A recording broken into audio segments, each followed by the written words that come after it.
godchild of, oh. It's fine, I'll just edit that. It's all right. We got an edit function. Just right. I'm gonna edit it. All right. All is one.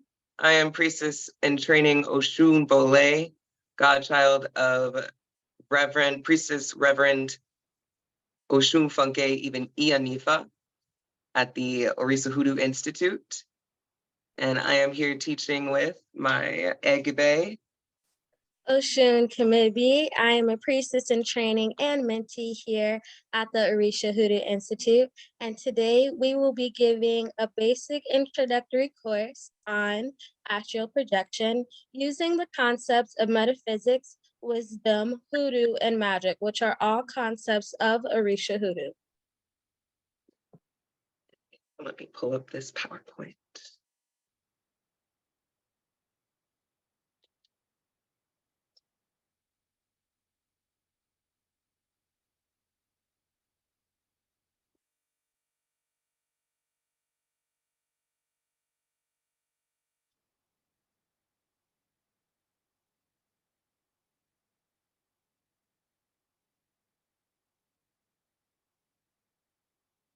The Lord have mercy. There we go.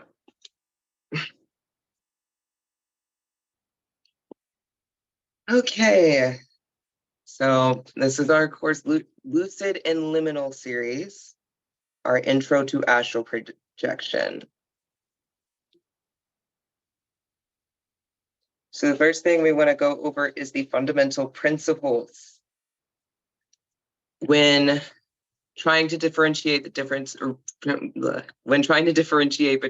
lucid dreaming and astral projection, how do you know what you're doing? How do you know the difference? And what even is the astral realm?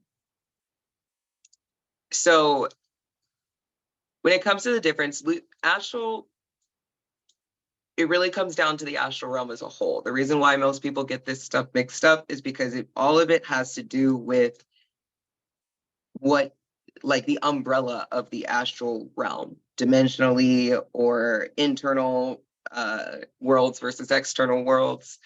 So when you're lucid dreaming, or when you're dreaming, period, dreams are more like acknowledged as like kind of a part of the astral experience, like being the beings that we are. We will dream, we will see windows and glimpses and flashes of the astral realm at large outside of our personal third dimensional world. Like you're going to see flashes of the astral realm along with, random dreams about being naked at the grocery store and falling from great heights. Like it's all of that gets mixed up together because you are still traveling like within the realms of your own psyche when you're dreaming. So that's what we're really dealing with. Like with lucid dreaming, like that's still dreaming. And then astral projection is not dreaming, but you're still dealing with that sort of, a square is a rectangle, but a rectangle isn't a square because your astral, you can astral project in your dreams and you can experience lucid dreaming while astral projecting in your sleep. But as you can hear from the ways that the nuance in that explanation, there's multiple parts that are like necessary separations between these things. So what the main difference is that, like I said, you're dreaming, you're asleep, you're within your own consciousness, your own psyche, you are in your bubble, your world, what you are sort of playing through. And many of us as practitioners and as those that partake in a spiritual lifestyle, many of us have come to understand that they're like when we dream or when we see other places, like we've kind of like gotten to a point of like, okay, I'm going somewhere when I'm dreaming. And so when you're already working on your third eye, you're already working on your chakras, or if you already have a good setup, plus the addition of, everybody is different. Everybody has different abilities. So some people are more prone to it than others.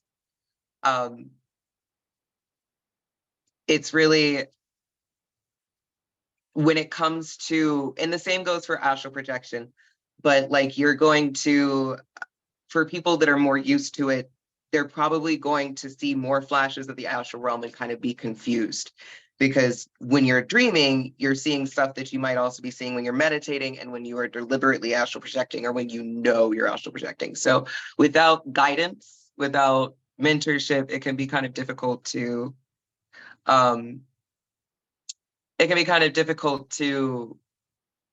tell the difference between each. So there is the overlap in the fact that there is an involvement, I guess, with the, like, they're both involving the astral realm. They both can't exist without the astral realm. However, the lucid part is your active awareness. And when you're astral projecting, when you're awake, when you do it, like when you're meditating or you're doing it on purpose, you are doing it in a state of lucidity. So you're going to feel that crossover, because again, if you're deliberately astral projecting and you're entering the astral realm on purpose with intention and lucidity, then you're going to kind of have that same, at the very least, a similar vibe. You're going to experience a similar vibration when you are sleeping and you enter that lucid state, because it's an awareness. That's really what it is. The lucidity is like you're aware of what's happening, and it doesn't have to be 100%. Let me see. I believe that really covers it. The astral realm in itself is honestly experienced by people in different ways. Different cultures call it different things. And the same with like lucid dreaming. There's all types of, like dream walker. Some people have heard that term, or various terms involving walking and navigating like the astral plane and people's proficiency at it and its place in various cultures. It really is, and I will tag in Osun Kemibi after this because I want her to give her perception as well.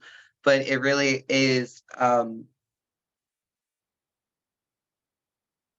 a huge umbrella of almost everything that isn't third dimensional.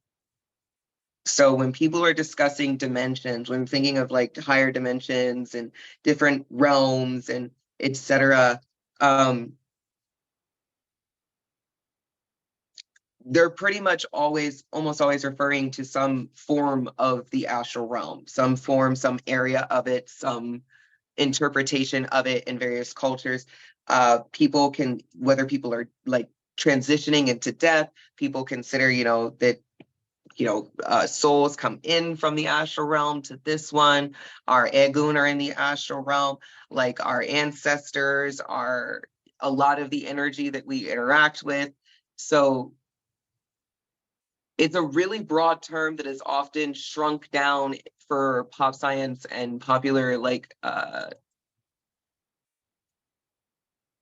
popular spirituality, to shrink it down into like, oh, the astral realm is this, or astral projection is this, and it's just like a small box. Like, no, it's actually a huge term, and there are smaller terms for each of these other things that you end up coming across in popular spirituality today. So that's what we really want to clear up, is that there are names for these other things. Just like there's lucid dreaming and astral projection, and they're different. And you want to make sure that you learn what these things are called, so that you become more proficient as a practitioner, but also so you know what you're talking about. Because there's, people will confidently say things like lucid dreaming is astral projection, and that's just simply not true. And there's just a whole bunch of other things involving the astral realm, and spirit, and where spirit resides, which is, again, this is when we talk about astral projection, we're talking about you leaving what is yours. So you're going into a realm that you don't belong in as someone with a corporeal form. You're a visitor. Versus lucid dreaming, like that's Like that's your body, that's your psyche, that's your consciousness and your ego and everything, creating everything or influencing what you experience. All right, Osun Kemibi. Yes, and to really just summarize all of that, Osun Bole is basically saying, when you think of lucid dreaming, it is more subjective in nature, it is personal, it is internal. When you think of astral projection, it is more objective, it is external. And again, it's not just you, so it's no longer personal. Even if some of your ideas, thoughts, and feelings are present in the astral realm is not yours. Okay. So that's the main take home for all of that. And when Osun Bole was going more in depth into the technicalities of the different realms and what that looks like and the different principles, you'll be able to understand that more as you travel. And some of that information will be presented to you the more you study and the more you keep up with the things that we're teaching, as well as the divinations and meditations with Ori and your Gungun in these methods as well. And that's why it leads us to our next point, why it's important to come correct in this matter. Osun Bole.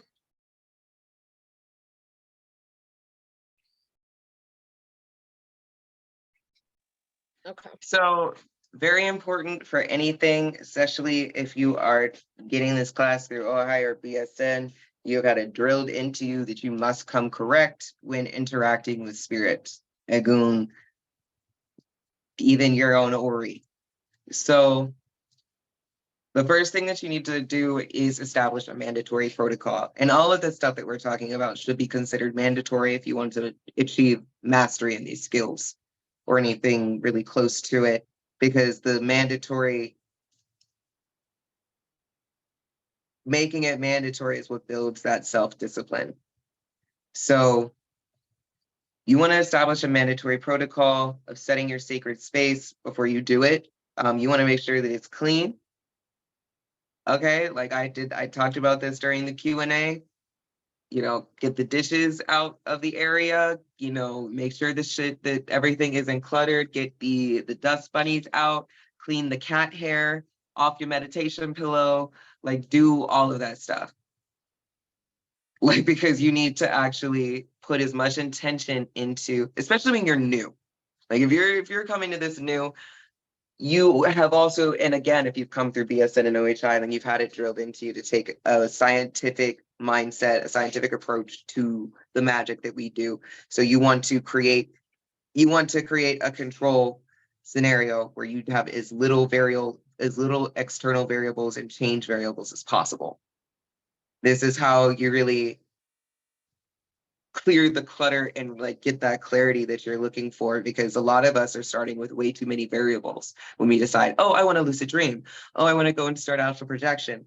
And you are just like, you just sit, you walk into your room as it is, and you sit down in a space as it was, and you try.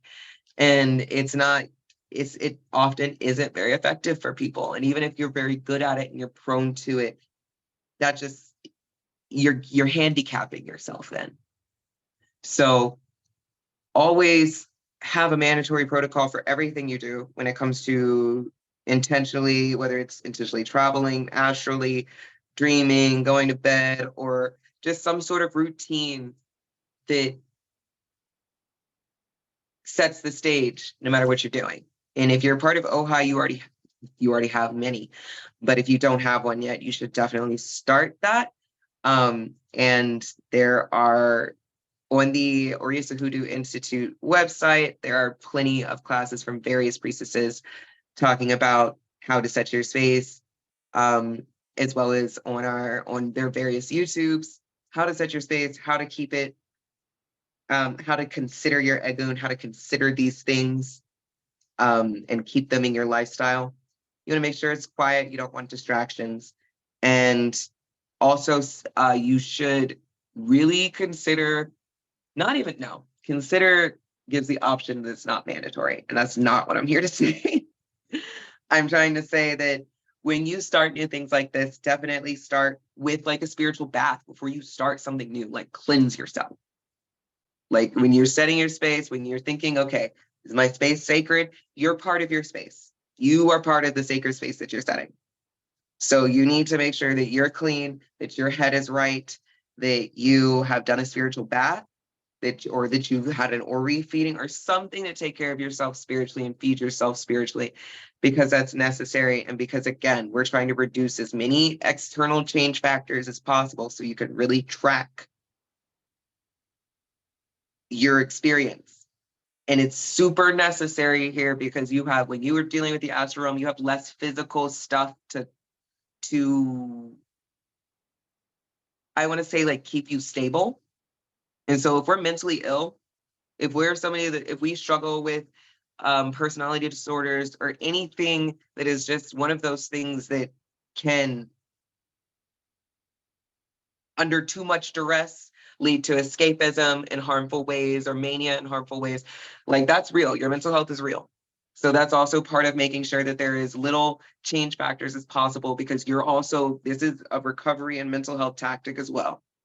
You want to make sure that your space is as clean and set as possible. And so that way, you know, and can trust yourself and can trust your energy when what you're receiving, what you're feeling, what you're witnessing. And also so that you don't pop off energetically in a space that doesn't belong to you. And that's part of the coming correct too. Like when you are coming over to somebody's place, home, city, town that you respect greatly, you're not finna act up. You're not just finna look any type of way, smell any type of way. You know, you're not finna just act any type of way. You're going to be thinking like you wanna be respectful. You want to be aware of where you are. You want to have your energy level so that things don't go flying just because you experience ego or fear. And again, with the coming correct, you're coming into a realm that is ruled by forces that are beyond you. We get a taste of it when we do our magic and our rituals, but to kind of step through that portal and engage in that, this is not like you in the astral streets. This is not your hood. And that is something both Osun, Kemibi, and I really want to drill in, because like you need to come humbly so that you don't also, both so that you don't piss energies off, but also so that you don't freak yourself out. Main thing is like, because that's what's going to make you lash out, is you will freak yourself out because you did not set your space correctly, you did not come correctly, and then you're going to have a little mini freak out and stress possibly other energies, because you know, I'm saying this vaguely because I don't know where y'all plan to go. That's your own intentions. This isn't like everybody astral projects and we all go to the same lobby. Like, this is whatever your intention is that you're setting is where you're going to go. So wherever you go, because I can't control that, you need to make sure that you are coming correct wherever you set your intentions to go. Protection is paramount, because again, these are not your streets. So you need to make sure that you essentially, so that you have prayed, that you have used as many of your tools as possible. Osun, maybe, did you want to chime in? I saw you on mute. Yeah, I wanted to tap in when Osun Bole was talking about where you are astrally in this realm. You also have to understand that yes, these energies are not your own, but also you need to be mindful of your own energy. And what that looks like on the realm that we are here physically is knowing yourself. So understanding your own vibrations, understanding how your chakras work, understanding how your Ori is prominent in your life. On OHI site, off top, the most 3 classes that will help with that specifically are Priestess Anansi's Vibration course, Osun Bole's Merkba course, and all of Priestess Amawari's chakra courses, because you guys have to understand that metaphysics is a tenet of Orisha Hoodoo, and Reverend Priestess Ifafunke has this as a tenet because it's the science that we know works, right? And not just one that we know works in this realm, but in all of the realms present to us, right? And I think that it's really important that we understand what that means as much as we can. That's why it is important to take advantage of the resources that are given to us. That's why it is important to study the materials that we've already been given. And that's why it is important to refine our tools the way that we need to. And Ia describes metaphysics as the mathematics language of the universe. So we need to have the failure of action. We need to understand how spirits and crystals work. We need to understand how plants work. We need to understand that God gave each of these spirits. So as Osun Bole is talking about your protection and what that looks like, you're not just protecting yourself, you are protecting your home. You are protecting your room. You are protecting your family. That's why you are required to take spiritual baths before you enter this realm. That's why you are required to have a clean space before you enter this realm, because much is required of this, because it's still work. Even though it sounds pretty, even though it sounds like trendy and stuff, we don't want to skip the steps, because TikTok isn't going to tell you the steps, right? They're just going to say, I was out here with ET, whoop de whoop. No, okay, it's not like that. They're capping, for one, big cap for two.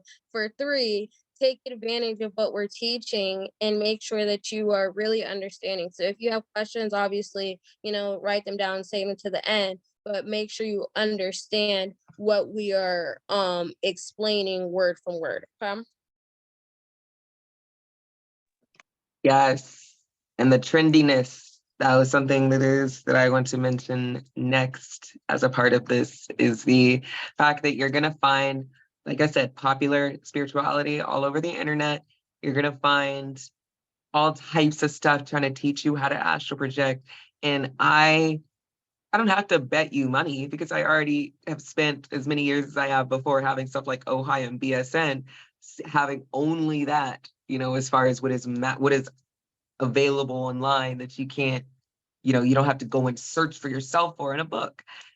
I don't know necessarily the agenda behind kind of teach this sort of broken knowledge, but it is definitely broken knowledge. And like I said, I don't have to be willing to bet money, because I already know that all of these things, none of them are telling you to do what we're telling you to do this or to master. So as far as especially like taking a bath every time you start, and that's also a building of respect as well. Like, you need to realize, it's like, wait, I need to take a spiritual bath like every time. Like, yeah, because you shouldn't just be out here. Like, if you're new to astral projection, like, you shouldn't just be out here, like, because you can.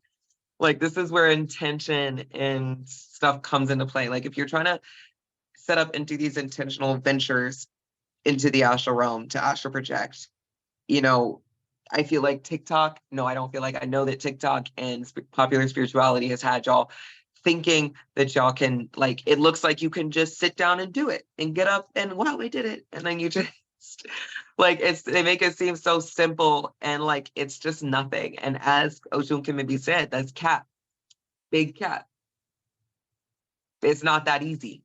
And the thing is, if you are one of those people that was just born better at it, and you just have, excelled without the guidance, like, it's like you're still not going to be you're still going to be getting like crazy messages. You're not divining on stuff. So you're not building, like, you're not evolving, like, you're not growing if you aren't doing this sort of thing, because if you're just like, oh, well, I'm already good at it, then those people that are good at it and just get up and sit down and don't really put this much effort into it are still, like, they're just good enough for TikTok and the masses to be like, oh, cool, or like for it to be a party trick. It's a party trick then. And you don't want this to be a party trick, because it's not supposed to be. So those people, who knows what information they're getting? Like maybe they are going, but it's like they're wasting their trips then. Like you have to think about that type of thing and also like be aware that as Americans, we are very pre-programmed to kind of like whatever's popular starts to slowly seep into our mind as fact somewhere, and it starts to be normalized. Even if we don't see it as fact, it starts to just kind of be normalized where we're like, oh, it'll probably be like that because that's what we've seen the most examples of. And we really need to cut all of that out as part of coming correct. You need to leave all of that shit not even at the door. Like you need to like spend some time acknowledging that like any of those types of popular misconceptions you may have in your head and taking the time. You're like, okay, yeah, that's not real. Why did I think that? You know, get that under control and then try. There's as much emphasis on coming correct because we need to like really fight against that normalization of this sort of like ease and just pop in and out. Like, no, if you're going to go there, you need to have intention, much like with plant medicine. Like, yeah, you could just do it whenever, but especially for those who have participated and done it with intention, you know that it is so much more rewarding to go in with the heavy plan and the intention and the work and the cleansing and the fast. Like, so it is that important. And your intention should be set for something that makes sense. Even if it's just, I want to experience the astral realm. I don't have expectations. I don't want to set an intention to go. That's still an intention, you know, just you want to experience the astral realm. You want your Egun and your guides to show you something or provide you with something, give you something. Like it can be super basic. You don't have to be like, I'm trying to go figure out where my great grandmother went in the astral realm. Like you don't have to do that. Like it's not that deep as far as trying to figure out a good reason to do it. As far as intention, your intention can be anything. You just need to set it. Otherwise you're loitering. So don't loiter in the astral realm. It takes, as we all know, everything we do pulls from energy that's also more than us. So like our Egun are supporting us. If we're praying for protection, our Egun are lending us their protection, and that's like a tether while you're in there. You don't just want to be loitering and wasting energy for no reason.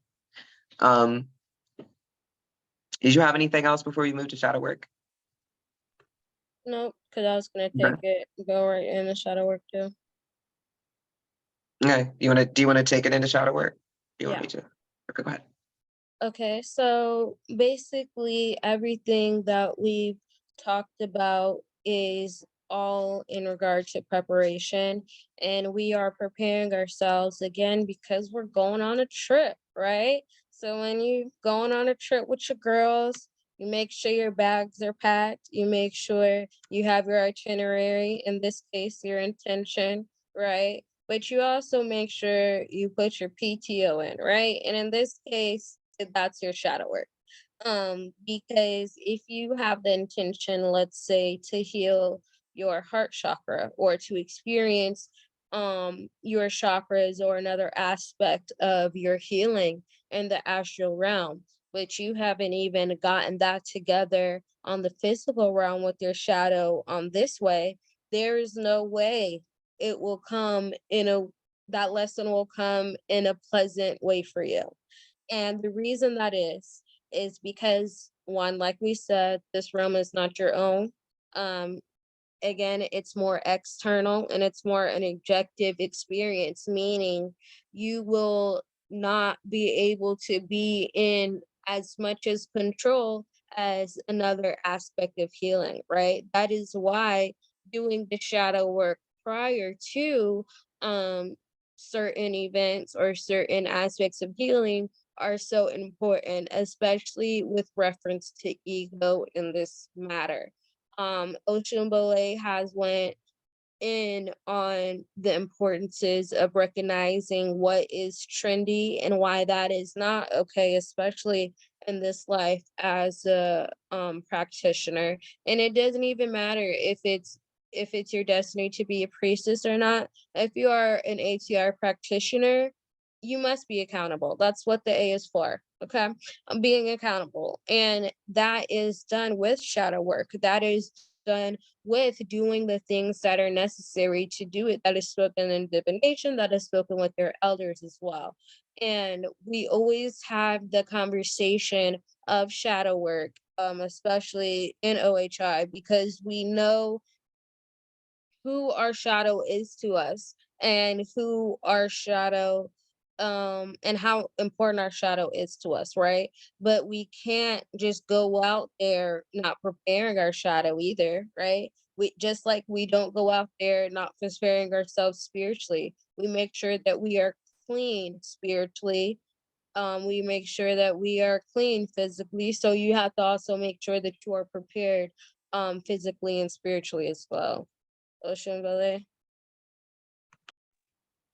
Okay, yes. And with the shadow work, as I said in this slide, ego death is a necessary skill you must cultivate for life, much less working with spirit.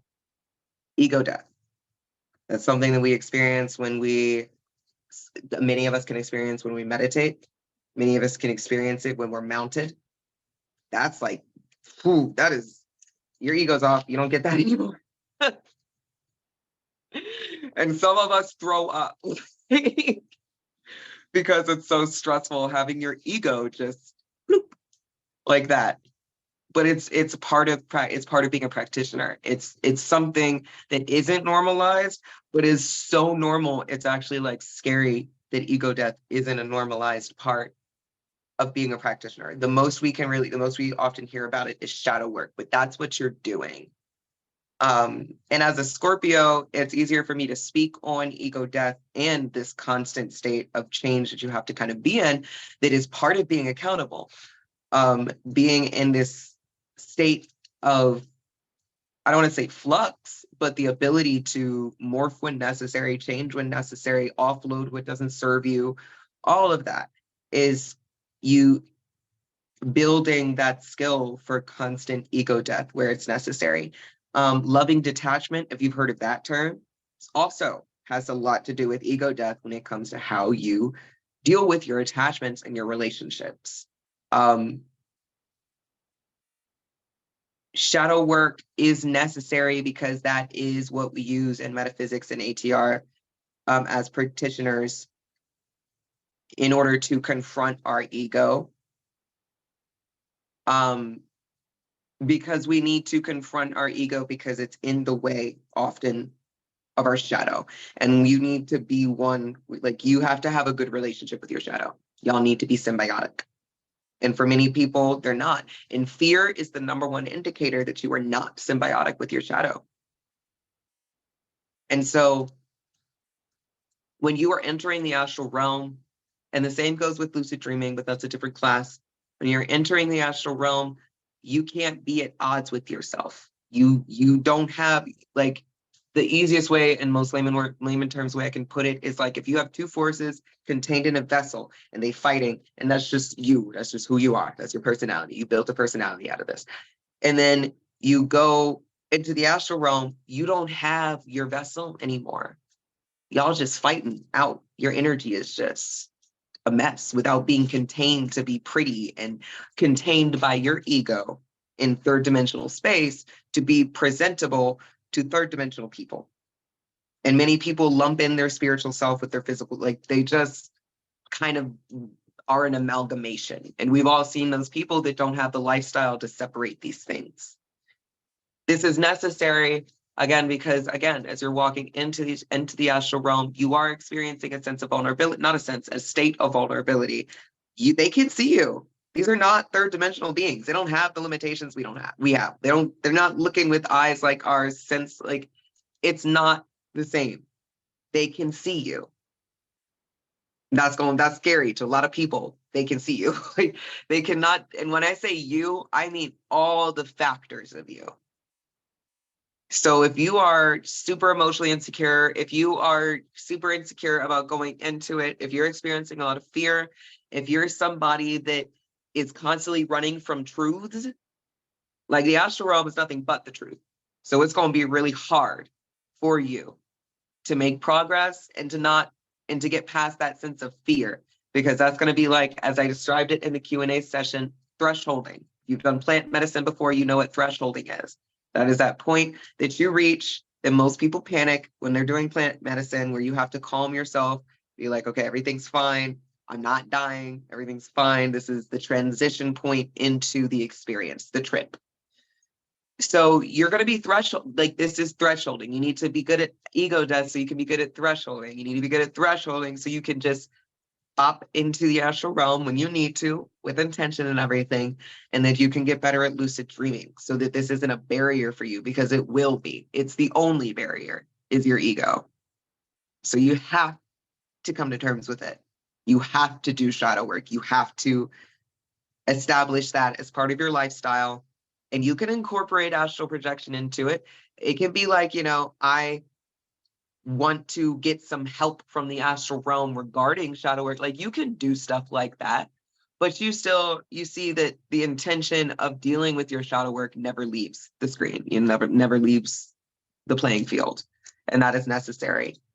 You need to just expect that if you hate shadow work and you don't want to do it, you have a bad time. And ego death is that sense of change. It is, like I said, it's a skill. It's something that it's accountability. Every time, for instance, every time we think we're right and we stand up for ourselves and we're going to die on that hill, and then turns out we're wrong, like, accepting that is ego death. Like, get it, like having to go, damn, I was wrong, so that you can remedy the situation and right the energies, realign, put the energies back where they're supposed to be. Like, that is a small form of ego death that you go through so quickly once you learn to be accountable. But for people that are beginning with that, it's so hard. So that is, you want it to become part of your toolkit. You want it to become part of, just like you meditate and just like the other things you set intention on. I want clarity. I want, protection. I want to work on ego death. I want to work on getting my ego out of the way so that I can fuse with so I can become symbiotic, at least with my shadow. Some people, fusing isn't necessarily the right word, because we want to acknowledge that the shadow and you are two parts of something. But essentially, yeah, you want to be in symbiosis.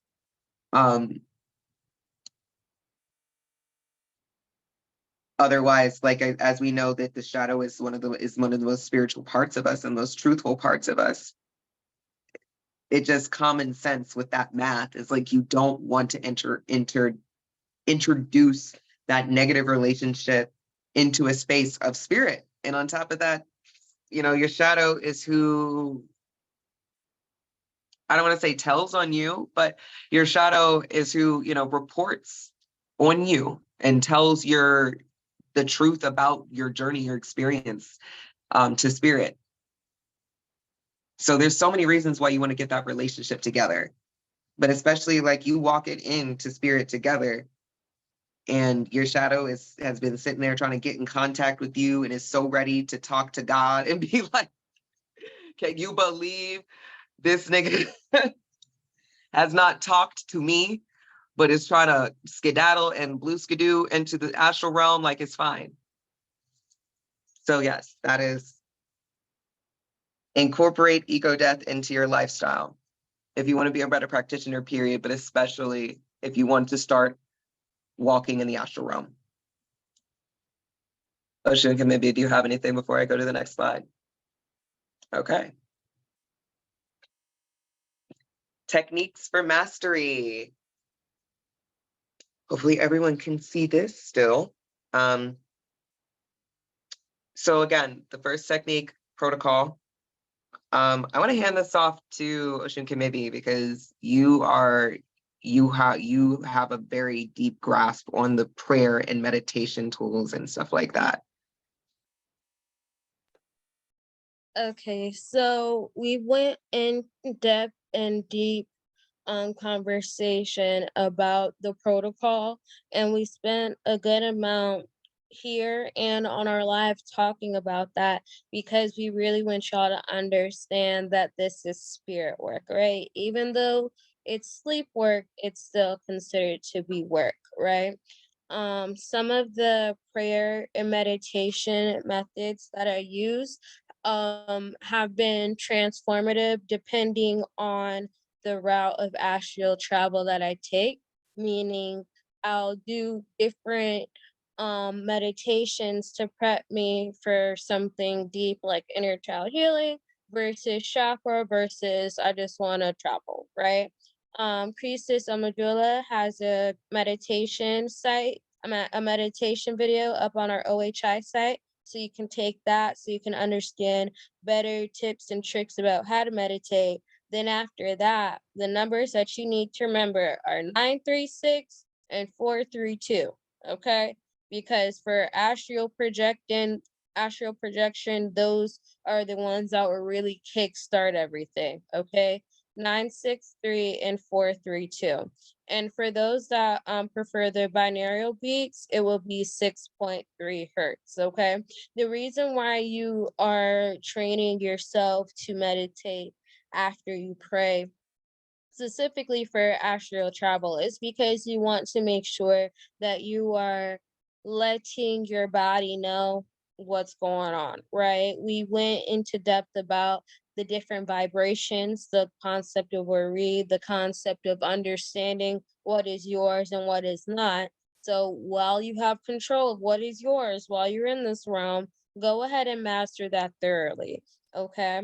And after you come out of travel, we want to divine to see what you really learned from your experience. And if you don't know what that looks like, Osun Bole will plug your service at the end. But I really want you guys to understand that before you do anything, make sure you have your clean environment and make sure you have protection in all aspects. Okay. With us being Orisha Hoodoo practitioners, we know that it is a Ifa truth to not have fear.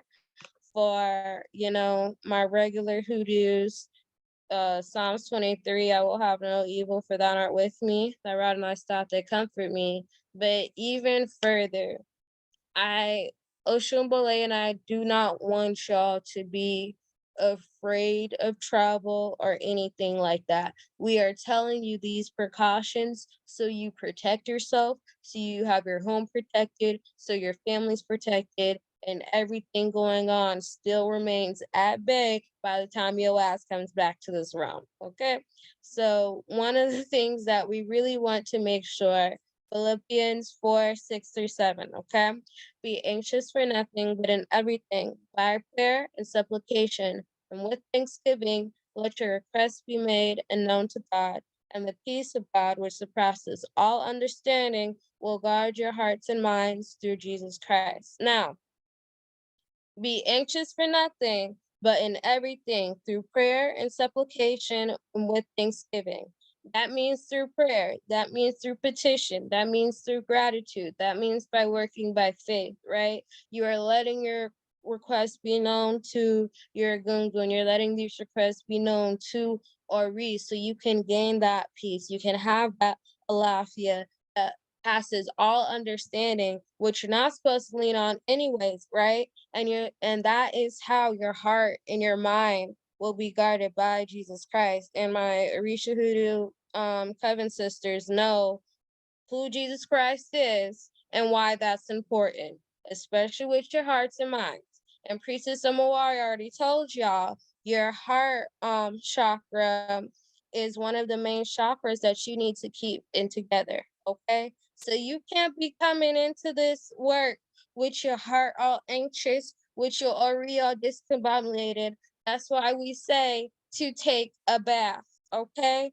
And through Jesus Christ, okay, you will have patience, you will have your intentional discipline, you will have your consistency. And with those aspects, you already know what road of the Risha I'm talking about. Okay.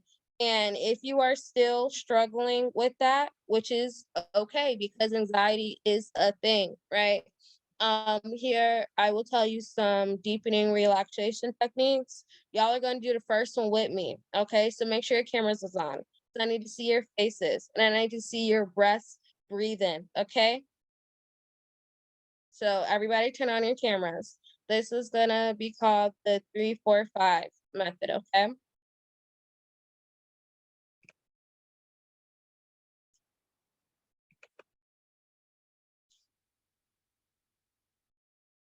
And I want you guys to understand that this method is going to help you with the next technique that I'm teaching you. So just make sure that you're together. For those getting the replay, obviously you can run this back anytime.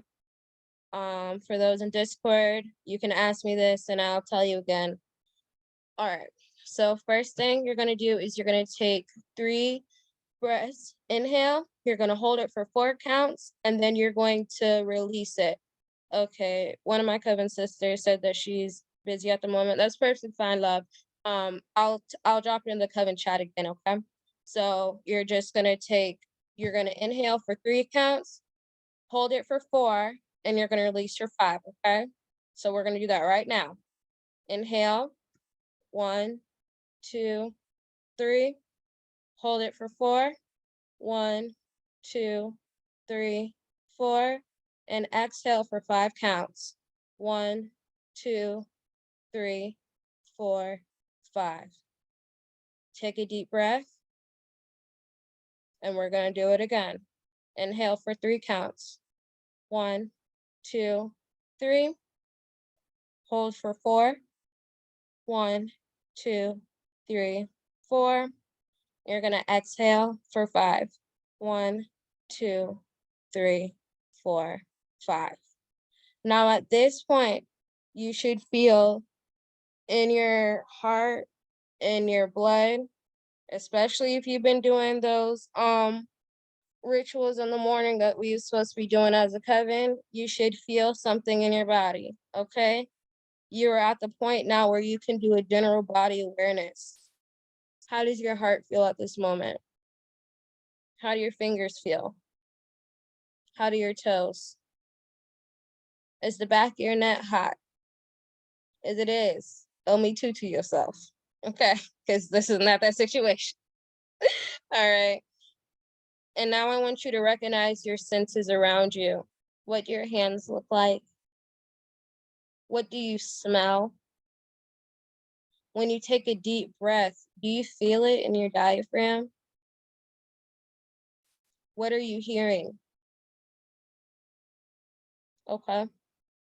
When you are developing your prayer and meditation techniques, you are also including these deep relaxation techniques as well, because these are helping you get to that state that you need to, so it'll be easier to transcend and to travel. Yes, you must be consistent. Yes, you must be patient. Yes, you must be disciplined. Yes, you must be intentional. But guess what? You get peace on the other side of that. Okay. And that is why it's important to understand that when you are traveling on any realm, when you are traveling through dreaming or whatever, make sure that you are able to be in control of yourself as much as you're able to. And it's very simple, 3, 4, 5, and then just do a quick body scan and then a sensory scan, okay? Now we can go on to the tools.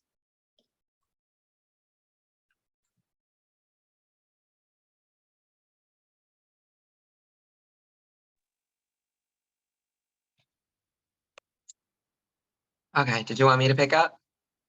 Yeah, now end it after you. Okay. So the tools, just like the last slide, these are for mastery because we want you to be good at this, and also because we know that we are the only voices. They're like going against everything that everything that you'll see in popular psychology, popular spirituality. We know that's like we are like the sole voice is like stop doing everything you see. When it came to the meditation thing, I wanted to say grounding exercises before you depart. because I want to go against, again, another thing that you'll commonly hear, you know, listen to crown chakra music, like do all these higher chakra meditations and do all that like before you depart. And like it kind of is setting up a lot of people for failure because it's pulling people into, like, if they aren't grounding first, if the focus isn't on grounding, which it really usually isn't, it's very much like get all up in your third eye, get all the way up here and like ignore your body.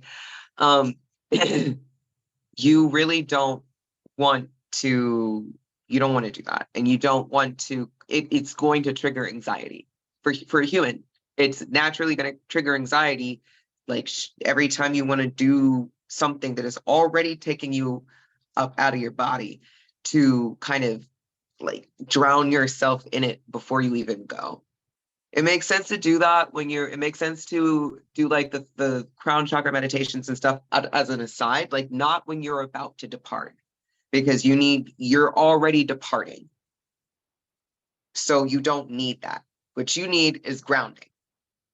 You need something, you need to balance the massive amounts of third chakra and upper energy that you're going to be experiencing. You do not, and I repeat, like, do not like go listening to tones that are specifically for like during this or like right when you're about to start. Don't be like doing crown chakra meditations, getting the crown chakra tunes going. You can do that after you ground yourself if you have factored that into your routine, like if it's intentional. Don't just be throwing everything on because you want to do it real good the first time. Like, don't do that. You definitely you want to focus on root chakra grounding. Like that's the simplest. Simplest is like find some root chakra stuff, like tones meditation video. If you want to prepare yourself when you're about to depart, drink some grounding tea, because you do not, especially on your first try, you want to do as much as you can to balance out the natural anxieties and stuff that you're going to experience. So that's something I forgot to mention with the meditations and the techniques and stuff. And that's something I've never, ever heard outside of my mouth. So I've never heard that when it's like you look up how to do it online, you find an article, it never says that. It like says it, it'll say it as an aside, like, oh, something you can do, but never like, hey, don't do it that way, do it this way. It's never really emphasized. So, all right, now fully moving on to the tools of mastery. These are still techniques, but these are tools, the more physical things that you can use. Journaling is paramount. Divination, paramount. You're not going to be able to get through this without both of those. This is for so many reasons, especially if you're trying to make sure you're not crazy, especially if you have mental illness stuff and you are in a state of recovery and you are already emotionally sensitive or stuff like that. You need to be able to keep track of your reality. You need to be able to keep track of your experiences, and you need to be able to compare them to the next experiences you get on this very new journey of yours. Now that you're doing it on purpose, expect to receive downloads, like expect to receive. We know how that is. Our lives may have looked one way before we acknowledge our ancestors, but we for damn sure see the difference once we start. So once we're doing it intentionally and once we're asking our ancestors to help us with our intentions, getting whatever we need from that realm, expect that it's going to happen. Expect nothing else but that you are going to see something and receive something. And that you need, try to hold on to it. You need to set that as an intention, and I've done that before many times. It is a go-to for me, setting the intention to leave. When I'm ready to leave, take as much of it with me as possible, because I don't want to forget and I don't want it to go. But I've noticed that when I started doing that, it started to happen, and I would start to actually retain that information and the skills. And when you start having things that are similar, it's like dream journaling. It's the same concept, except you're not dreaming. These are actual travels that you're embarking on, that you need to be able to track and recall. Don't assume you're going to remember everything. You are in a liminal state. That is why we call this series Liminal and Lucid. You are in a liminal state. You don't have all your physical capacities and your faculties. In memory, physical memory being downloaded to our brain and retained, Like it's a chemical that even your brain produces a chemical to even have memories. That's why, like, if you get too inebriated or too drunk, you don't remember things because your brain just stops producing the memory chemical. So don't just assume that you're going to remember stuff, even if it seems super impactful. Don't assume that, because your brain is entering a state that it is never in normally. We're talking about delta and theta state. If you don't know what those are, look them up. It will change your life. And being able to acknowledge those states and do something when you're in them will change your life. So first off, acknowledging that things are not going to be normal. So you want to record as much as you can. You want to then divine on any questions that you have, because this is your experience. This is not our experience. You can go to a priestess or a practitioner with experience, but we're not going to be just like dream interpretation. Like, I'm not going to be able to tell you. Like, I'm going to have to go up and reach into the library and do some extra work when it's like, essentially, you could have just done a reading for yourself. I'm not just going to be able to randomly pull some cards and like, oh, here you go. This is the meaning of your whole possibly very important astral message. Divine on it. Any questions, even if you think they're silly. Like, I saw that crystal fall in a background of cascading colors. What did it mean? Like, it doesn't matter. Just ask divine on everything. Record your divinations in your journal. Keep track, because it will become pertinent. It's like, this will be on the test. Astrally, your ancestors are concerned. This is, once you start embarking on this, you are adding to the knowing better. You're going to start receiving downloads and more information that you wouldn't otherwise receive if you weren't, really getting into this, if you weren't intentionally doing this. So that adds to the knowing better, that again, you want to be able to record, and you want to be able to, the reason why is because spirit will hold you accountable for that information. There we go. That's what I'm trying to get out of my mouth. Spirit will hold you accountable. Shadow will hold you accountable, and spirit will hold you accountable for what you learn in that realm, what you gain. So, like, you don't want to forget. It'll be some message, and it'll have something to do with the physical realm, because the physical realm, to put it in layman terms, is a reflection of the astral realm. So you're going to see things, you're going to get signs, you're going to get feelings, and it's all going to tie into this experience that you have, because this is real. So it's not like a silly dream. It's a real experience you're going to have, that spirit is going to hold you accountable for, that you need to be held accountable for. You need to interpret, go divine on it, because it's real. Just because it says astral doesn't mean that it's like, oh, that was cool, and you just move on. Like, no. Which is why there's so much preparation and talk before you even get started on it, because it's real. Like, and it's like, I don't want y'all to go out there thinking it's going to look any type of way, when it's going to be specific to you. So you're going to get divination answers that are specific to you. I could see a butterfly in the dream, or in a lucid dream, or in an astral projection, and you could see a butterfly in the same night at the same time, and it'll mean something totally different, because it's you that is the factor. So divine on everything you see. Divine on anything that's pertinent, divine on questions, record questions, all of that. Meditate on your journaling. After you journal, meditate on the experience that you had after it. See if there's any more information you need to receive. Setting your sacred space is a tool. I also want to include herbal blends is already on here, but yes, like that includes tea, tinctures, smoking mixes, all of that type of thing. You want to incorporate things that are, which many of us have correspondences, books, and sources that we can look at already. You want to start incorporating things that are already associated with the astral realm, or if you're trying to do lucid dreaming, if you're trying to astral project when you're dreaming, while you're asleep. There are some herbs we already know, like lavender is a upfront one. So is tulsi. Osun, Kemibi, go ahead. And something else we want to let you guys know, Our Lucid Dream series is conducive of practical theory as well as application theory. So our live, that's practical. This as well. So next month, you guys will be getting more information about how to make these tools yourself, specifically for astral projection and lucid dreaming. So we will be teaching you guys how to make different sleep potions, make different gree bags, and other things of that nature. But we want you guys to understand and get familiar with the material and the resources that you guys have available to you now. One more recently is Priestess Omojoli snuck a few buck war oil. It's protection oil. Anoint yourself. You feel me? And just like how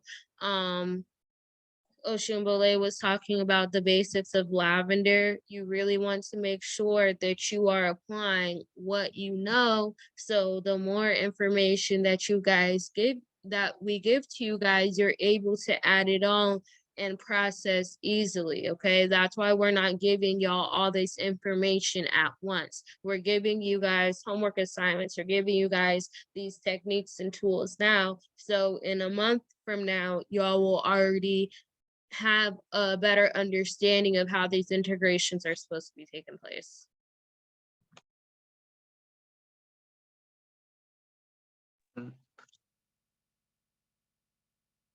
Yeah, that's a great example. Also, if you've been part of Ojai already, then in part of the mentorship or part of the coven, then you have many oils that you've already made. So use what you already have in your toolkit for sure for your intentions and when you're setting intentions.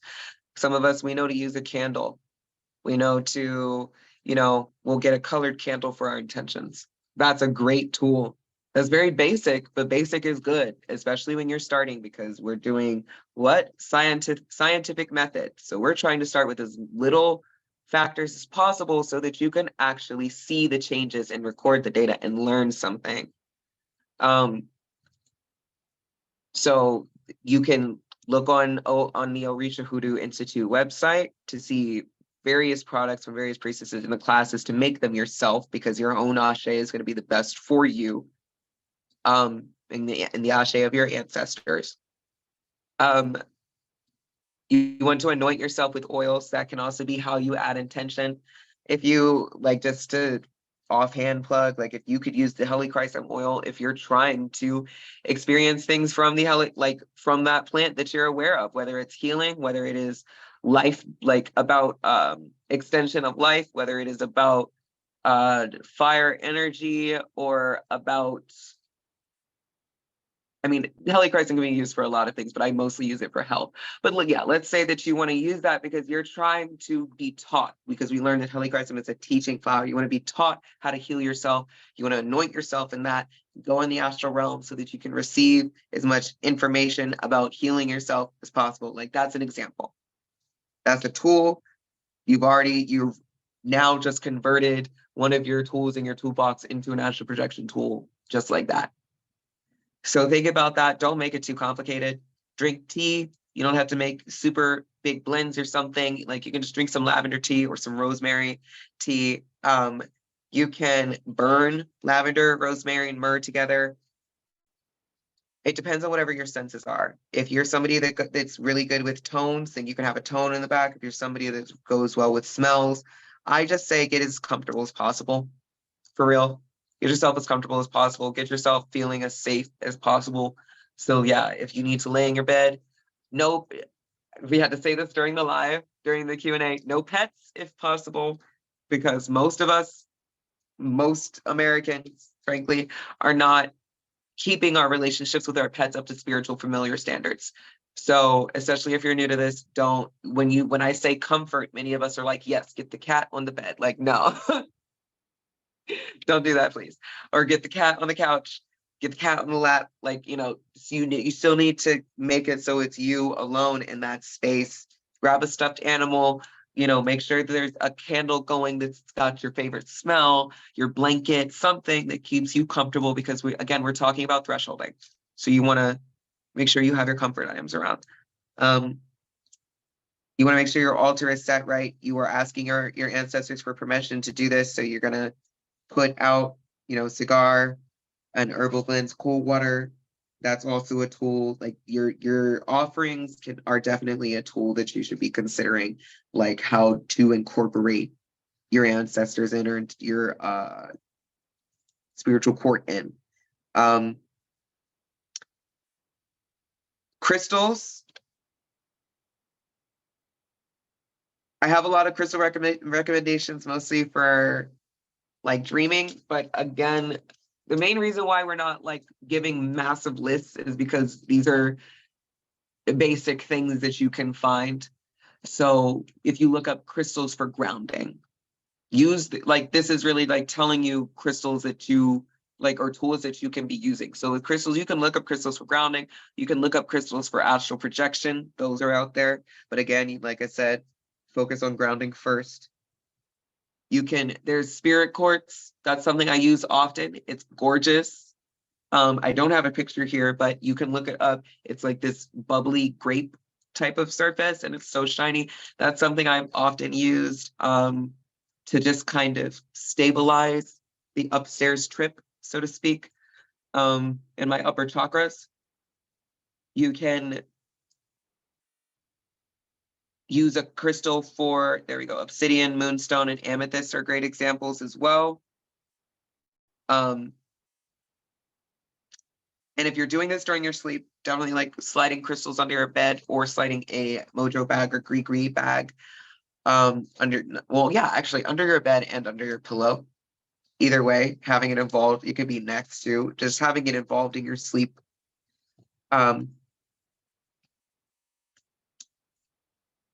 And then personally, like you can use the Bible as well, open to Psalm 9. That can be a tool. Osun, Kemibi, did you want to speak on it or you want me to just close it out?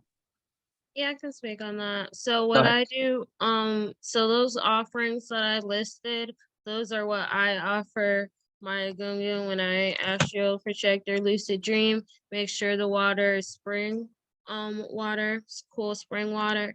And on my person, I make sure that I have Psalms 91 open, right? And I sleep at my gungun altar. So I'm sleeping at my gungun altar. Their offerings are already set. At the Bible, it's open in Psalms 91, and I already have my written prayer. Your written prayer or petition can be written on a blank piece of paper, can be written on a brown paper bag, written in red, a sigil, whatever you and your court decide. After that, you fold it in the direction towards you, okay? Because you are having those intentions to be received by you. After that, you stick it where the Bible is. And then I also crystal graded with myself. Some of the crystals I listed, they're the obsidian, amethyst, and moonstone. When we go into our sleeping toolbox class, we'll go into more crystals for that. But all right, at this time, we said get to know what you guys have now. So currently your assignment based off of what we've already spoken on is to study the material that has already been provided in this lecture, study the other lives in the classes that we've pinned earlier, Priestess Anansi's vibration course, Osun Bole's Merkaba class, and all of Priestess Omaware's chakra classes.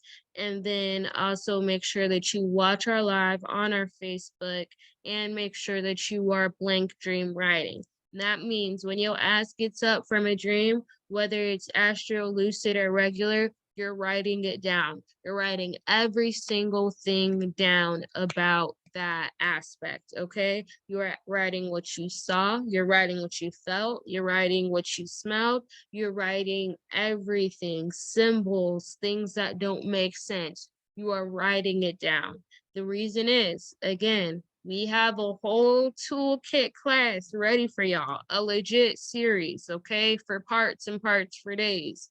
But if y'all can't do the basics, we can't give it to y'all, okay? Same thing about how our elders, when they give us stuff, they start us out blank. Blank sheet of paper, write them dreams down, okay? So then when it comes time next month, everybody's on one accord so we can receive what it's time to go. All right, you can go to talking about understanding the realm on a deeper level. Yeah. Yeah, I said this in the live too, the live Q&A, that you want to train your brain. Our minds are trained to forget a lot of astral things. Our minds are kind of trained to disregard astral things, disregard dreams. And it's not just our minds, like we're conditioned by our society, we're conditioned by the society that we live in to disregard it as much as possible. So part of the reason that we're having to write them down is because you need to reprogram your mind to take it seriously and to see this stuff as real and retain the information like it is happening. Just like you go out the house and go to the store, like you want to be able to retain that the same way. And frankly, like nobody is able to do that first off the bat because we are all humans that have been conditioned in this society. It is something that you have to deliberately program yourself to do. Otherwise, your brain's like, it's not gonna happen. So that's why it's mandatory, is you have to train your mind. And once you start doing that, you will notice that you remember things better. Like you'll notice the change. You will notice the improvement in skill. So next page. Understanding the astral realm. Developing heightened awareness. That is everything that we've discussed already. Literally everything. As far as all the tools and techniques that we've given you. I will plug as well, I'm sure it's somewhere else in the slide, but especially developing heightened awareness, the Merkaba class that I just taught, and Priestess Anansi's Finding Your Vibration class. Very crucial to understanding this and to developing your heightened awareness. I've done this for a very long time because the ancestors definitely just threw me not even in the kiddie pool, threw me in the deep end of the pool. And I was like 2 feet tall. Like that is what it was like starting out. It was chaos and I just had to normalize the chaos. So I have found a lot of techniques that I haven't really spoken on because they aren't beginner techniques. And I'm at a point where I'm like, what did I do in the beginning again? Because I've adapted over many years to what I need and what my skill level is and stuff. So for me, I do use like crown chakra or third eye chakra meditations and stuff a lot because I've spent so much time and effort and continuously do on my root chakra. Like years on the root chakra. Deliberately. So for me, because I have that stability and because I'm more inundated with astral stuff, like I got more used to it. I don't necessarily have to cope with that fear, and thresholding is very easy for me now. So I do certain things to heighten, to help develop and keep my awareness heightened. One thing I do is I make like, I'm sure you have seen like they're not bendies, but they are, certain cultures will make a paste and they'll stick it to their forehead. And that has everything to do with the third eye. That's why it's right there. So I will make a paste of saffron, sandalwood, dragon's blood, those 3 things. I'll make like a little paste of it and I'll like dab it right there. And I will, go about my day. Like there's intention with it, obviously, with what I wanted to do, but I'll go about my day or I'll start to meditate or I'll do an astral projection using that and the properties of those herbs to expand my mind, expand my awareness, and as well as like, keep me integrated. It's also interesting that those things are red, which is associated with, I will repeat them again. We're talking about sandalwood, dragon's blood, and saffron. It doesn't have to be all 3. It can be any one of those. For me personally, that's just the blend that I use. But any one of those 3 are great for developing a heightened awareness. Thank you for typing it out. So, right, I was saying that something that you may notice is that all of those are red. Red is something we associate with the root chakra. Yes, divine for sure, to see if you need all three. Red is something we associate with the root chakra, yet it's all the way up here. That's on purpose. There's a reason why those red dots are up here. So keep that in mind. Like, that's something that's like more natural for me. I do the same when I am trying to heighten, like if I'm doing stuff with my hands, I'll often have this on and my hands will have the rub on them because it creates sort of a stain that I use when I'm really trying to channel. So first that, and warding, I don't know if y'all have heard of it. I'm sure many of you have, but warding or building what you would consider your territory, what is your space. Like for many people, we ward our houses. We'll do like a crystal grid, or we'll put something on the door, something that claims this is our territory in our space. When you make a practice of that, you are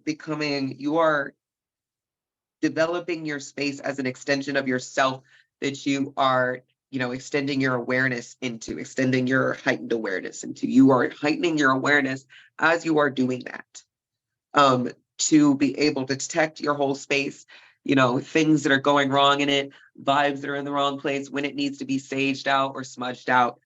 So realize that like that's something, if you've already started that process, then you are already like building that heightened awareness and trying to maintain it and warding over your space, because it is something like you want that to be second nature by the time you are departing from your body.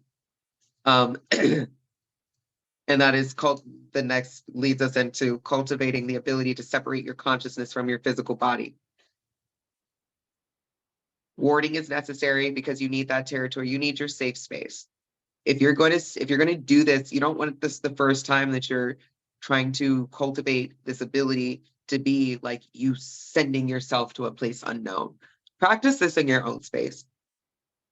This is something that I'm sure we could do an actual class on for some of these techniques, I only say that because while there is a lot of resources that are credible online for doing this, they're not as prevalent as I would like them to be if I were to just send you to Google.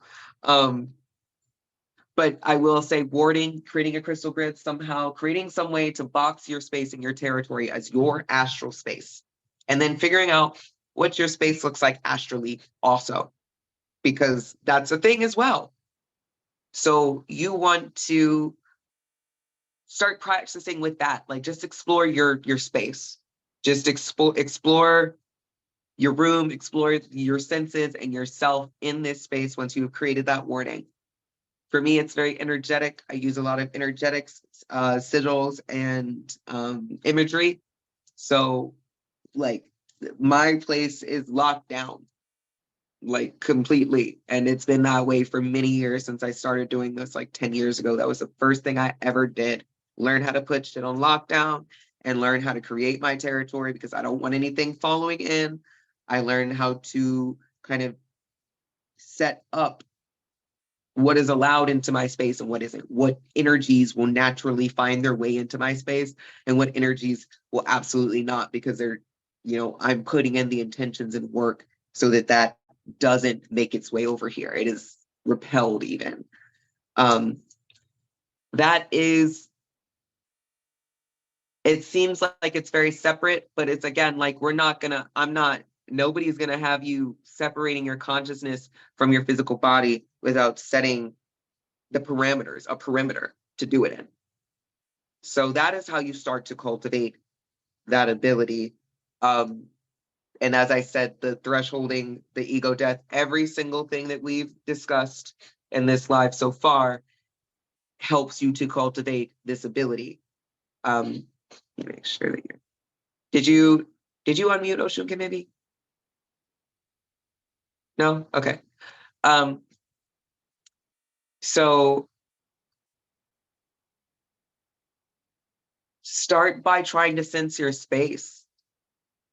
Truly, because you want to be able to sense yourself and extensions of yourself outside of yourself. You want to be able to normalize what it feels like to sense things outside of yourself, because when you depart from your body and you go into the astral realm, that's what you're getting. Those raw things, the things that you're experiencing in your space, and also how you react to those things. So,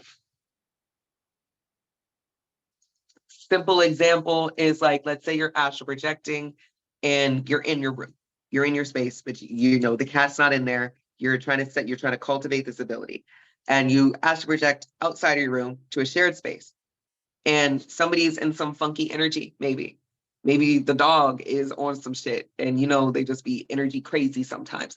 Like, it doesn't matter what it is, but now you've kind of stepped outside of that sacred space to explore the rest of your room or the rest of your house or whatever, your territory, and you can get an idea of what it feels like when you're knocked out of alignment and you're out of your body, or when you experience strong emotions or stronger energies or whatever while still in this safe space. You can see how it affects you, because it is not uncommon to do this, have an experience like that, and you get back in your body and you're just like confused and on the verge of crying like a child. Like, because it's that strong, like, it's, especially if it's your first time, you're outside of your body and your ego, and you just kind of receive some funky energy. They may not be trying to throw it at you, but if they're a projector and you're out there receiving, it's going to happen, and you don't have your ego to protect you. So if you're grounded and you focus on grounding beforehand, when you go back into your body, you will experience that grounding effect, and that'll be very helpful, especially if you already have a protocol set up, because it doesn't matter what happens in the realm, you already know what to do every single time you step out of it. So don't expect this, again, don't expect it to be easy, don't expect to get it on the first try, and again, practice in your own space. Figure out how you emotionally react to things, how sensitive you are, what your vibration kind of looks like. You may find out that, like, okay, if I'm going to be astral projecting and I'm going to be practicing in my house, I'm going to need to send the kids outside, or I'm going to need to send my boyfriend to the store, or something. You know, you may find out that you need that. But I say please practice, because you don't want the first time that you're spun out energetically outside of your body, you don't want that first time to be in an unfamiliar place with some important intention. And then the astral appearance, my most favorite part, actually, because it is a huge part of ego death, is the fact that you are most likely not going to look like yourself in the astral realm. When you get to the point that you normalize looking at yourself, because that's something that many people have to do intentionally. Like, you have to intend to do that. Otherwise, we're so mesmerized by everything else, we forget to look at what form we are taking in this realm. So your astral appearance, don't have any expectations. Many of us have already seen glimpses of what we may look like, or we kind of have a sense of, like, there's some features going on. If we spend a lot of time in the astral realm, or if we have seen ourselves, if you've done guided meditations, hypnosis sessions, past life regressions, anything like that, you are usually prompted to see, what do you look like? Who are you talking to? What do they look like? Are you a child? Are you human? Are you human? Don't expect to look human. That is the heaviest hit for most people in their ego. Just don't expect that. Don't expect shit. You could be covered in peacock feathers. Who knows?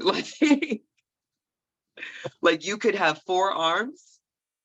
You could have 2 heads. Like, nobody knows. Anytime. And I mean, I shit you not, because if you try and go to any culture and look at any of the descriptions of the astral realm, everybody seems like they high on shrooms, or it's like, who wrote this? Like,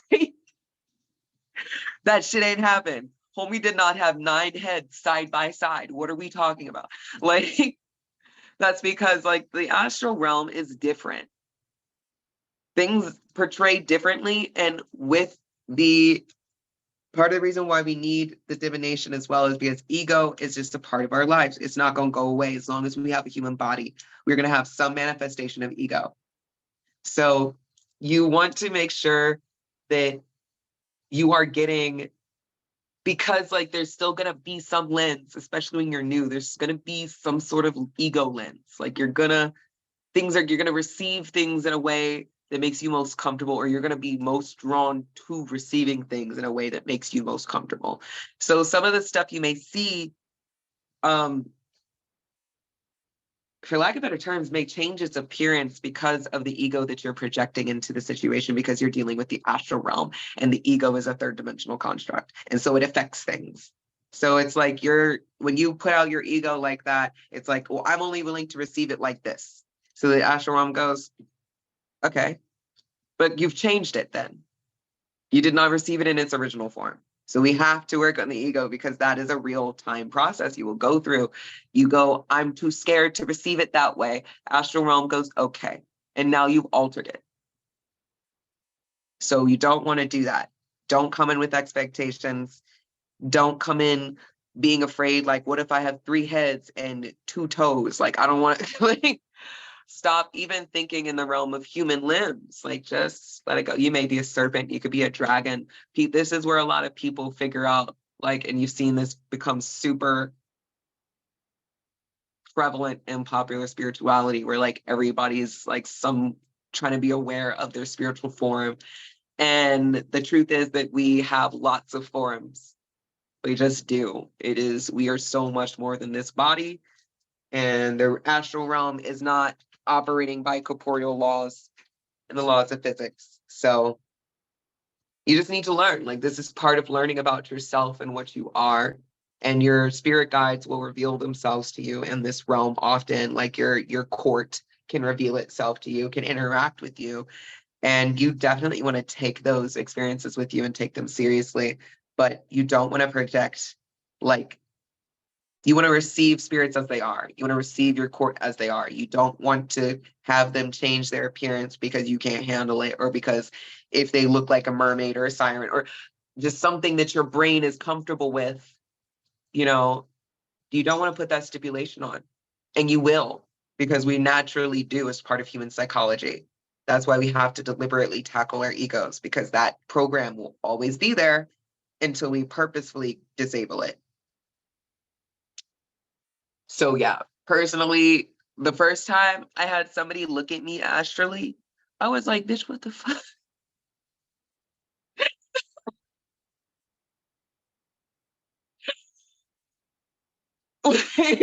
like I know it's wild the way I'm laughing, but I'm like, I'm trying to prepare y'all. I'm not even being facetious. Like, I'm really trying to prepare y'all, because I wasn't ready. I had hella ego. I wasn't willing to accept it.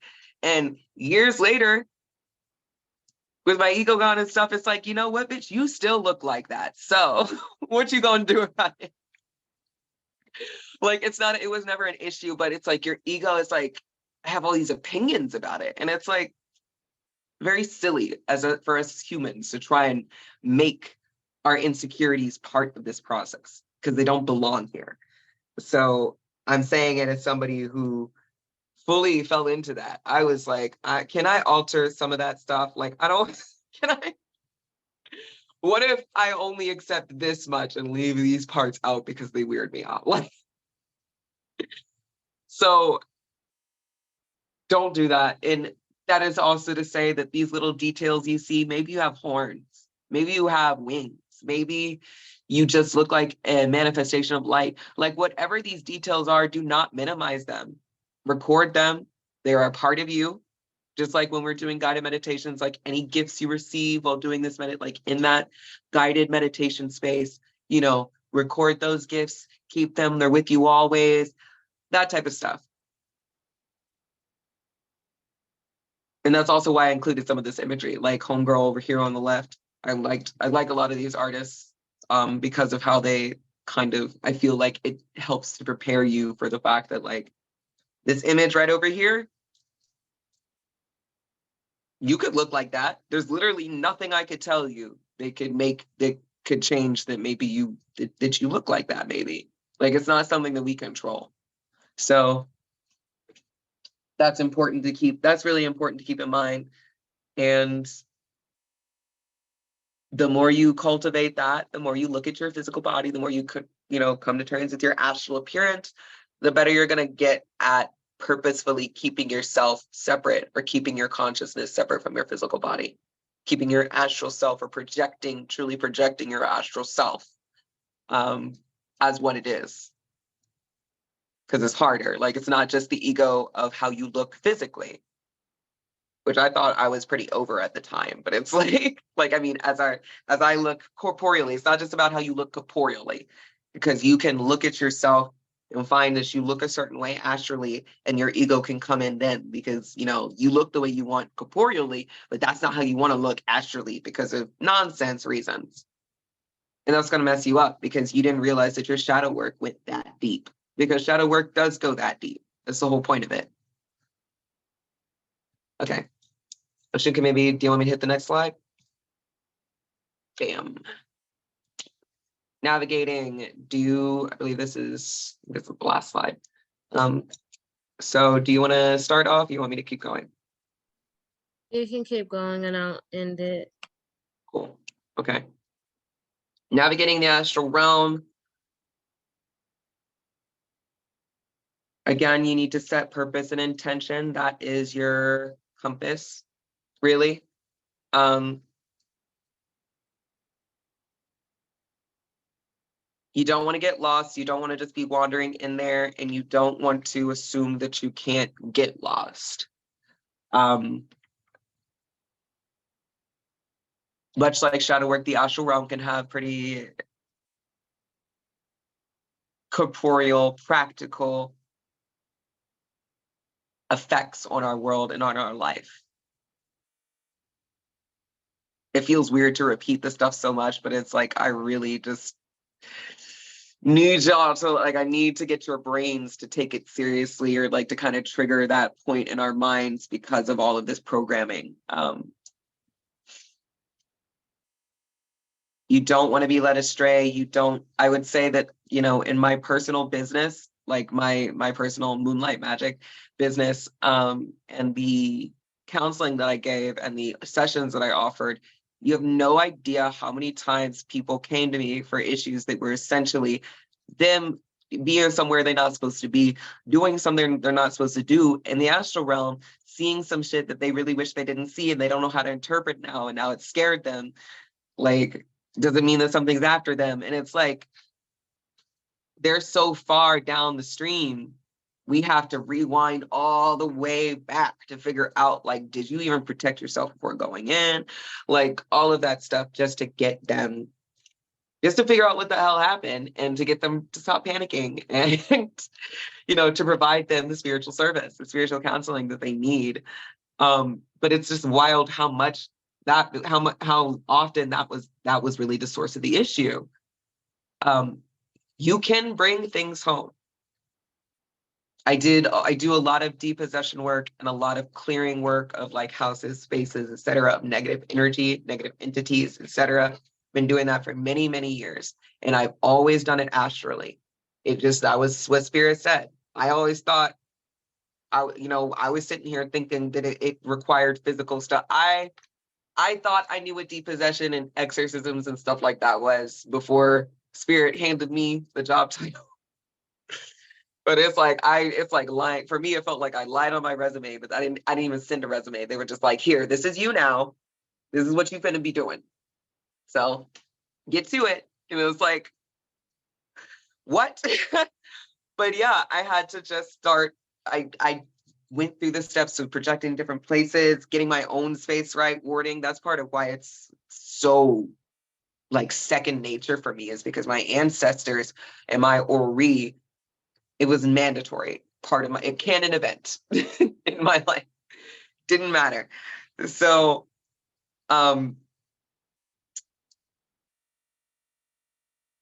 there's so much you can do astrally. There's so much to get into that wouldn't be part of the intro, because this is just the intro, the 101. There will be later classes on, you know, discussing the astral realm, and we could discuss, you know, what we have encountered since this class at that time, in the future. But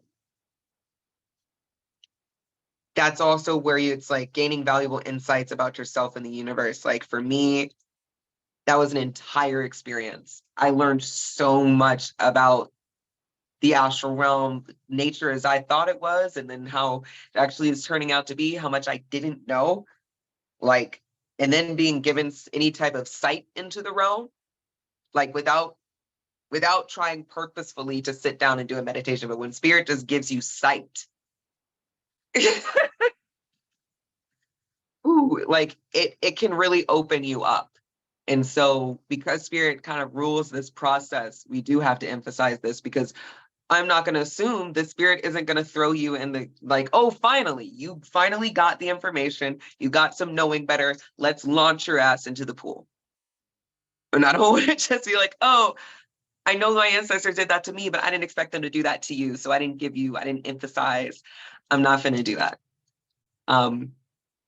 You can get lost and you can bring things home, and I don't know what your ancestors or your Ori have planned for you in your adventures in the astral realm. You could just be seeing sights, or you could be doing some real serious shit. You could be clearing ancestral spaces. You could be devouring dark entities. I'm not joking. Like, it could, whatever your astral career looks like, you're gonna gain those insights, and your mind is gonna expand very quickly, which is why you need to be super stable. We've done initiation integrations, and they're pretty heavy. So some of us have had windows into integration, and some of us chase integrations. And I'm an integration chaser, so I'm just like, you're gonna really, it's gonna be a lot. It's gonna be a lot. You're gonna have to be kind to yourself, and you want to recover after as well. When it comes to navigation, really your ancestors and your intention are your navigation, period. Once you're in the realm, you are vibing, for lack of better terms.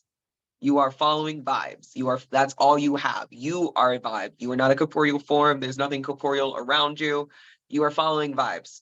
So you need to set yourself to the right alignment so that you can follow the vibe that you have set, because that is your tether through this space. That is what is controlling what you're experiencing, who you're seeing, what is being drawn to you, what can even realize you're there. It's not a corporeal space where it's just like, you're in the middle of New York on top of the ground. Like, it's not that set. So you do need that tether. You do need your ancestors to maintain that tether and to help block you from things you don't need to see, things that aren't for you. Because you don't really necessarily want to experience. No, you don't want to experience anything that isn't for you. Let's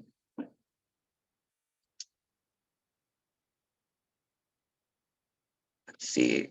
I have a service that I'm going to start offering, that I've been offering for many years, just not to be a center high yet. I have an astral integration session service. And this is a service where I use meditation and hypnosis techniques to give you a guided session into the astral realm, into a safe, protected pocket, we'll say, of the astral realm that is for you, that is between you and your ancestors and your Ori and your spiritual court, whoever has a message for you or is trying to facilitate an integration, whatever messages you need to hear, or if you need to have that guided session so you can see more of yourself, understand more, stabilize you while you're visiting the realms. But mainly navigating the astral realm, you're going to want your guide. And the astral integration session is mostly, and I started this session to put people in touch with their guides, whether that was their Ori, whether that was, a goon, whether that was some other spirit that was charged to their bloodline. It doesn't, whatever it is. So I used to call it the door exercise because that was a main part of it, but I call it now the astral integration session. So you want to be able to meet your guide. There are guided meditations for exactly that online and stuff, but especially if you are getting the information that you need from me and this is cohesive to you and you feel like my energy is going to help you with this process, book that session with me and we can get you in touch with your guide or whoever wants to be there and is supposed to be there. When you step into the astral realm, they will always be there, because that'll whatever their role is, like they're stepping forward as your guide, as one of the members of your spiritual court. So they will always be there. You will always be able to call upon them. I'm not creating that. I'm just putting you in touch. I'm just creating the connection, or I'm helping to stabilize and facilitate the connection so that you can have that guide, so you can constantly navigate and call upon them. And that guide, that's a serious, that's a serious introduction to a member of your court. So like, that's not just for lucid dreaming. Like, that's for, you can call upon that whenever, because you're aware of them now and you have initiated that connection to them as a guardian or as a guide. So that service is something that I offer that will be up soon on the website, and that anybody that is seeing this, if you can also hit me up on, because my services are listed on the website as faculty. So hit me up if you are interested in that session, and we'll book it for you. We talked about practicing travel and practicing by just experiencing your own space, your own territory first. And generally trying, not just like we practice with any other divination methods. Some of us are, everybody in here, or everybody in the coven is experiencing things like bones and stuff right now. And it's like, don't ask super serious questions first. Like, start out small. And if your ancestors are letting you start out small, take that as a blessing. Some of us didn't get that. So start out small so you can get comfortable and confident and stable, and figure out what your alignment and your vibration is. And keep up with a consistent and structured routine. The self-discipline is so important. You're not going to find sources in your life really to support this kind of self-discipline, because it's so astral and it's so liminal. We can connect it to recovery a little bit, but it's not as connected as a lot of other spirituality is. So it's harder to find that support. You are going to have to be your own support with it, because you're going to be seeing crazy shit that it's going to be almost strictly awo, some of it, because you don't even know how to say it. You don't even have to share what you saw, like, or there's just going to be stuff that's personal, or stuff that's like, oh, this is really only for me. Like, this speaks to something deep. There's going to be a lot of awo in there that is just not for anyone else. It's like strictly between you and your ancestors, and that you're not even going to feel the desire to share with other people. And recording your travel to help you with further navigations, just like any explorer. Like, you're an explorer now. So put on your Dora Explorer, put on your explorer hat, and you just get your backpack and your map. Like, you need to record your travel like you have never been here before, because you haven't, and you need to be able to say where you've been and be able to explain it to other people, like journaling your adventures. Record your travel so that you can keep record. We all know by this point as adults that part of why we write stuff down isn't just to write it down, but to commit it to memory. So, Osun, Kemibi, you wanted to close out?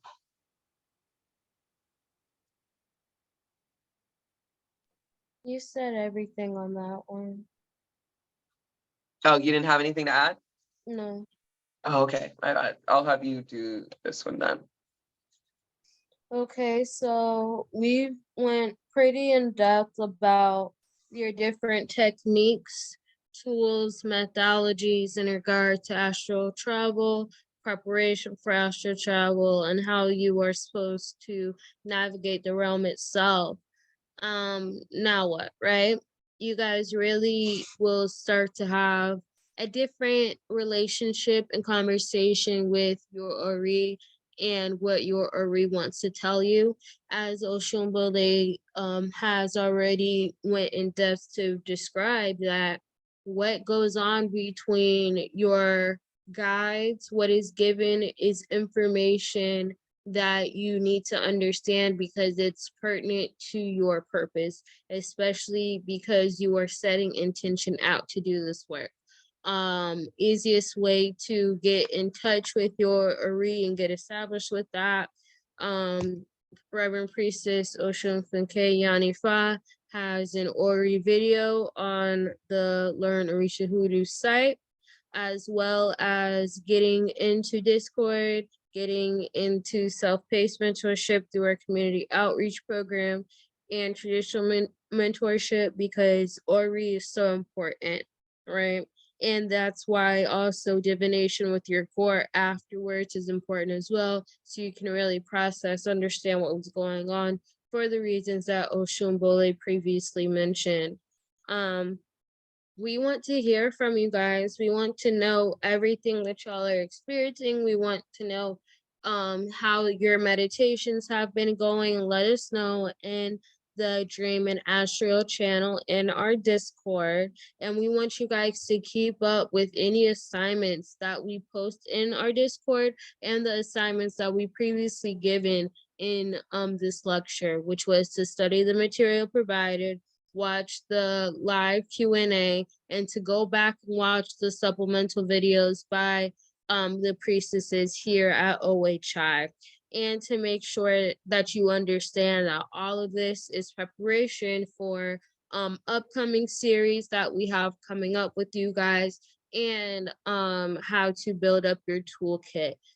Like we said, this is beginning, this is very intro, and this was surface, right? And there's so much more to go in depth in, so much more we want to share, but as y'all see, it's a lot of information, and we're sharing this information with y'all so y'all can be protected, so y'all can be effective, and y'all can know what the fuck you're doing within your travels. Okay, regardless, if you need any help, you can book with any of our senior priestesses or staff at OHI. Like I said, if you need help with this specifically, if it's just something you want to share, let us know in our Discord. Did you want to say anything else, Osun Bole? Definitely that any one of the faculty members that offer services would be able to help you with your divinations if you are struggling to understand. Just show up having tried first. So if you get something funky in an astral projection and you try to divine on it and you're just not getting it, like bring your notes and all of that to a session, and any one of us can help you with your divination or any of the struggles that you seem to be having. Osun, Kemibi, and I are offering our services very specifically for astral projection and lucid dreaming as well. So definitely hit us up if you are having something very specific going on to those things. And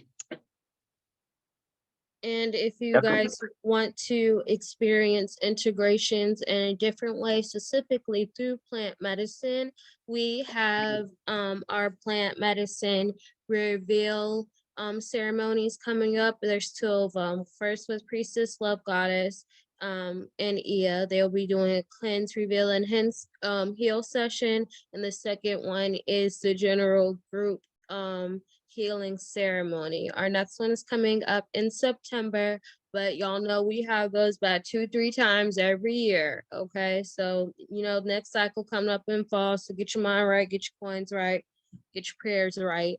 Okay, and if there's anything else, just let us know. All right, so we'll just take questions after. If there are any questions, we'll take them after the recording is over, so we can just outro. All right, my name is Osun Kemibi. I'm a priestess in training and mentee here at the Orisha Hoodoo Institute. Until next time, peace like the river. And I am Osun Bole. I am a priest in training with Reverend Osunfunke Ianifa, and a faculty member at the Learn Orisa Hoodoo Institute website. And if you want any of my services, you can go to osunbole.learnorisahoodoo.com and book me, or go to any of my previous classes, such as the Merkaba class that we mentioned. Stay blessed, y'all. Thank you for coming.